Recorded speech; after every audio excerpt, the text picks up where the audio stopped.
So SHU'S character just went from a playboy, didn't really have emotional connection to him, but enjoyed the dynamic with this love triangle, to a pretty tragic character, all things considered. The idea that basically this almost like succubus demon situation where he needs to kiss Kisara in order to power her up, didn't really cross my mind that it could have a major penalty on him, even though I think in hindsight episode 2 with the man who raised him definitely indicated that memories were important. The fact that as he gives her the power in order to defeat these monsters, he has to give up memories in order to do so. And the fact that this quest to get to his objective, which seemingly relates to his family, that's the impression I'm getting. The fact that even after losing so much, he still remembers the death of his family.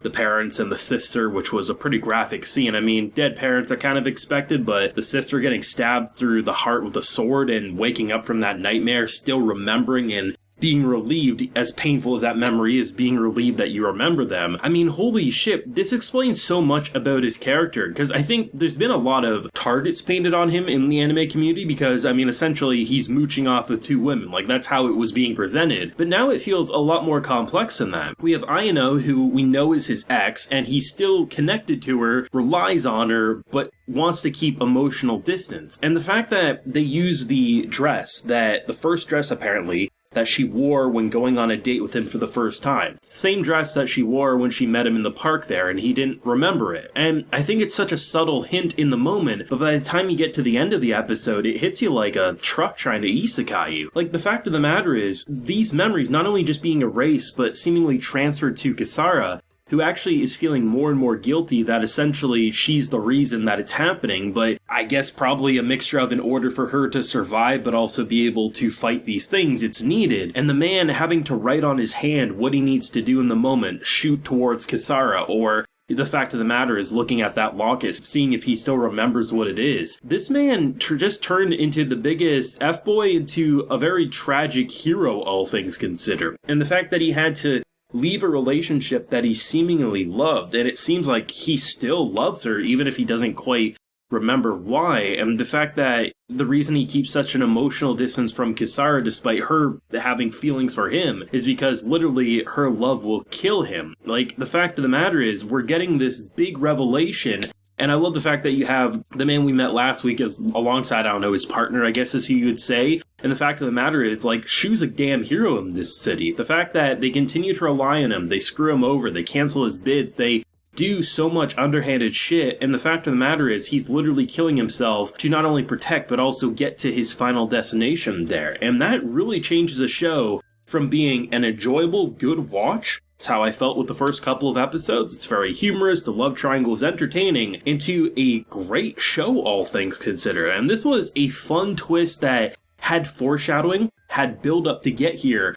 But in hindsight, it's easy to see those things, but in the moment you're like, oh, I wonder why he's forgetting the daughter last week. Because when he's talking with this dude, he's like, oh, don't you remember, the girl you grew up with? And he's like, oh yeah, of course. I thought it was just like a painful, suppressed memory, something like that. That was where my mind was, that they were going to reveal in that way. No, it's even worse than we suspected. And the idea of starting with the dream and him saying, I still remember, it's so fascinating. Like, even though they do have a way of using comedy to, like, make us not focus on things for too long, the fact that the episode kicks off with that brutal imagery and him freaking out, and then he looks at his family picture, and then, of course, she puts her own picture on it that he can't get off. It's a humorous scene. It's a bit of a juxtaposition. You're like, oh, okay, it's something important, but we'll get to it eventually. Engaged does a really good job at making things very obvious, but then making you focus on something else within a matter of seconds of noticing probably the big plot point. And in this case, it's been the memory issue over the past 3 episodes, making us think, oh, it's just a typical love triangle. He's an asshole. He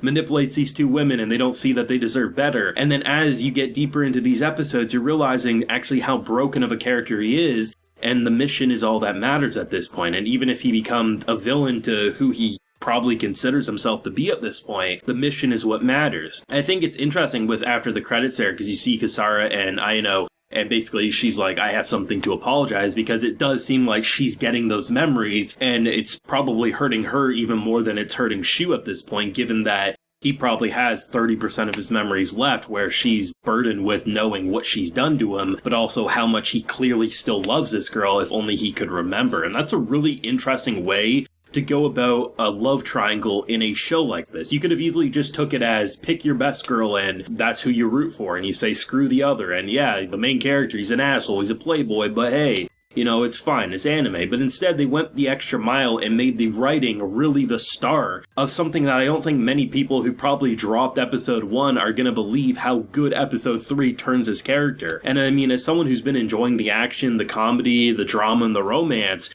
this is just that extra bump that elevates it from a fine, enjoyable watch that I'll probably forget about in a season or two's time to one that I'm probably going to be thinking about come next year. And I think one that I'm actually going to highly recommend to a lot of my friends. And that's what I love about anime recently, man. You think you know exactly what you're getting, and then they sucker punch you, and you say, wow, I didn't see that one coming. And the monster they fought in this episode I thought was brilliant. The idea that it basically turns into a butterfly that's trying to kill you like a Yu-Gi-Oh monster, man. It was just absolutely fantastic. And the idea of going from winning your bid, I think it was 200,000 was what he bid, and then canceling it because, well, we need to capture a life, screwing him over, doesn't get a payday, but then ultimately that funny moment when he's sitting on the roof and you just see all the firing going on and you just see the beast kind of floating around like, hey, you guys busy right now? You need my help? Some great comedy in the middle of a pretty, I'd say, easily the most depressing episode. I don't think it's even up for debate, but it really does a lot for, I think, the series' future, because don't get me wrong, I've been excited for this show, but I mean, if I compare